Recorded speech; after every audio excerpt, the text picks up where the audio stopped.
Hey everyone, welcome back to the channel. It is wonderful to have you here, and today we are going to talk about my biggest love-hate relationship with any tank in WoT Consle. And here you have it. Right now, there you go. This is the Era 1 British light tank, the FV107. The 107 is an amazing light tank, there's no doubt about it. It really is superb at performing the role it's meant to on the battlefield. But as you can see here, it will also give you games that will make you want to pull your hair out, possibly throw your controller across the room, and you'll likely curse the fact that you ever took it out into battle to begin with. I mean, I have had so many games where this has happened, and I'm telling you, this is why I have a love-hate relationship with this tank. I have died to topography collisions more times than I've been killed by enemy fire. I'd say 85 to 90% of my bad driving shorts, those little clips that I've got on my channel, most of those are in this tank. If it's not this tank, it's going to be the 101 or the Scorpion 90. They're all FVs, and it truly is infuriating, or it can be truly infuriating to play this tank. So, why do I carry on playing it? That's probably the question that most of you are asking at this point. Well, it's an amazing light tank. I can't get away from the fact that it is an amazing light tank. It can be stupidly fun to play. It can be so fun that I'm almost very, very close to 3-marking it, and that's why I keep playing it. But my love-hate relationship continues, because for every 9k spotting assist game, there's a game where you drive off a cliff, or you end up on your side, like that first clip in this video, or, you know, you're on your side, and if you watch that first clip again, the reset timer doesn't work properly. It keeps starting and stopping, and it's just like, come on! It's just, it can be so much fun, but then you just so frustrating at the same time, because you'll have an amazing game and then you'll go out into the next one, you'll clip a rock and you'll be dead, and you've only done 34 damage with 2 pens. And I tell you, no other tank in the game has me feeling like this, and that is the honest truth. It just, I want to play it, but then at the same time I don't want to play it, and mate, it's just, oh my word. It's hard work just talking about it. But there is more to this tank than what I've talked about so far. You see, the 107 is not a gun tank. It has a 6-round clip, with each round doing an average of 25 damage. And that's not a lot. Even for Era 1, that's not a huge amount.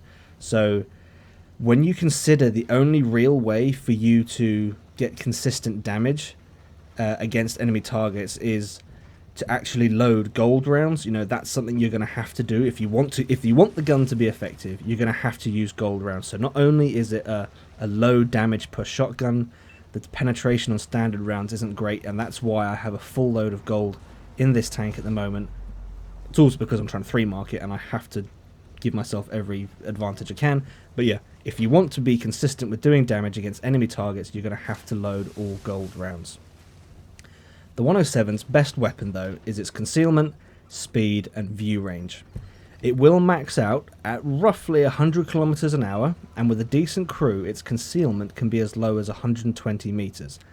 So for a light tank, you know, that's a pretty good combination of attributes right there. The biggest dilemma, though, for the 107 is it's almost 100% dependent on team participation. You can go into a round on something like a map like El Alamein, and you can get all 15 spots. But if no one shoots what you've spotted, then there's no spotting assist for you. And no spotting assist means some pretty poor games. And herein lies the problem when you come to 3-marking this tank.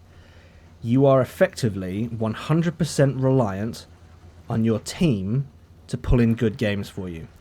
Even if the enemy team were all first week players in their T44s, you simply do not have the DPM to earn the minimum requirement of 4k combined damage per game if you want to hold on to whatever percentage you're on if you're in the 90s. If you're in the 90s, you need to do 4,000 combined or more to maintain or move up. And that is exactly what I'm trying to do now. I'm trying to 3-mark the 107, and I am having such a hard time with it.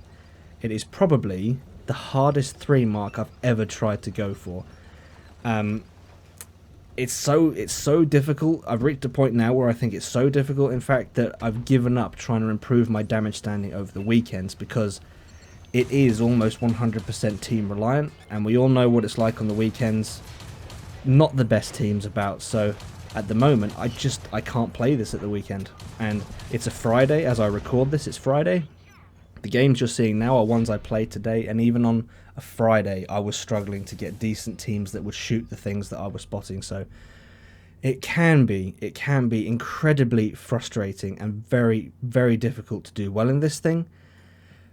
But if you're not interested in 3-marking the 107, then you're going to have a far easier time with it than I am. The 107 is tremendous fun because it's small, fast, and stays very well hidden. And not only is it fun when the tank is actually on its tracks, but you're going, I guarantee it, you are going to be entertained by this thing, because you're probably going to spend 50% of your time either on your roof, sliding around the map, or you're going to be on your side, or you're going to be going full pelt, you're going to be going a full 100 kilometers an hour, and you'll clip a rock, and you'll be on one track, and you'll have that moment where you're like, am I going to die now? Or am I going to end up back on both tracks, and can I carry on playing the game? You have moments like that a lot in this tank, and it can be absolutely incredible to play, so much fun. And, you know, if you've, like my previous video, I recommended the 101 as a beginner tank for people wanting to play light tanks. And this, the 107, continues that sort of 101 trend. It's fast, it's got good concealment, and it's got good view range.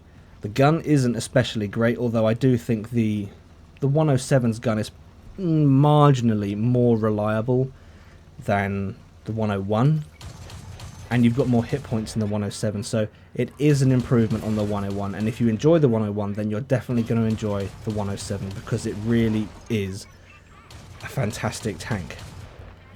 But consider yourself warned. You may end up just like me, because you may end up learning to love and hate this thing simultaneously, because, well, I'm not going to go back over it because it's too traumatic for me. I can't put myself through that again. Okay, folks, well, that's about all I've got to say about the 107. If you've enjoyed this video, please leave it a like, if not a dislike. Don't forget to hit that subscribe button, and as always, I hope you're all keeping well, and I will see you out there.